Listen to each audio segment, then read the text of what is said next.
అందరికీ నమస్కారం. Snake bite పాము కరిచినప్పుడు ఎలాంటి జాగ్రత్తలు తీసుకోవాలి, అసలు ఏం చేయాలి, దానికి ఏదైనా మెడిసిన్ ఉందా లేదా, ఎలాంటివి మనం చేయకూడదు అనేది ఈ వీడియోలో తెలుసుకుందాం. తప్పనిసరిగా ఇది ప్రతి ఒక్కరికి తెలియాలండి. హాయ్, నేను మీ doctor Srikari, homeopathy physician. First important thing, ఏదైనా మెడిసిన్ ఉందా అంటే ఒక్కటే ఒక మెడిసిన్ ఉందండి. దాన్ని మనం ASV అని అంటాం, అంటే యాంటీ స్నేక్ వెనమ్ అని అంటాం. ఈ మెడిసిన్ అనేది ఫస్ట్ 1 to 2 hours లో ఖచ్చితంగా స్నేక్ బైట్ అయిన పర్సన్ కి పడిపోవాల్సిందే. అదే మనం గోల్డెన్ పీరియడ్ అని అంటాము.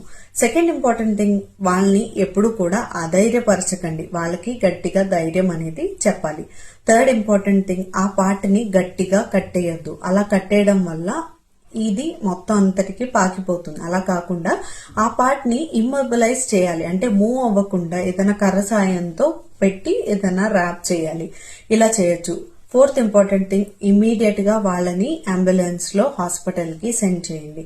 ఫిఫ్త్ ఇంపార్టెంట్ థింగ్, వాళ్ళకి ఇన్ టైంలో యాంటీ స్నేక్ వెనమ్ అనేది పడేలాగా చూడండి. దీంతో పాటు టెట్నస్ ఇంజెక్షన్, యాంటీబయాటిక్స్ ఎలాంటివి డాక్టర్స్ మీకు సజెషన్ అనేది చేస్తూ ఉంటారు. మరి అసలు ఏం చేయాలి అని అంటే, వాళ్ళకి కాఫీ, టీ, ఆల్కహాల్ ఇవి ఇస్తే ఖచ్చితంగా స్నేక్ బైట్ అనేది పాకకుండా ఉంటుంది అని చెప్పి ఇలాంటివి చేయకూడదు. లేకపోతే ఆ పార్ట్ ని కట్ చేసేయడం, ఇలాంటి ప్రాక్టీసెస్ ఉంటాయి కదా, ఇలాంటివి అసలు చేయకండి. యూజువల్ గా ఇలాంటి విలేజెస్ లో ఎక్కువగా చేస్తూ ఉంటారు. దయచేసి ఇలాంటివి అసలు చేయకూడదు. Only medicine anti snake venom. So ఇది ప్రతి ఒక్కరూ గుర్తు పెట్టుకోవాలి. ఈ వీడియోని సేవ్ చేయండి, స్టేటస్ కూడా పెట్టండి. వీలైతే మీరందరూ కూడా ఈ వీడియోని ప్రతి ఒక్క 10 మందికి షేర్ చేయండి. Thank you for watching.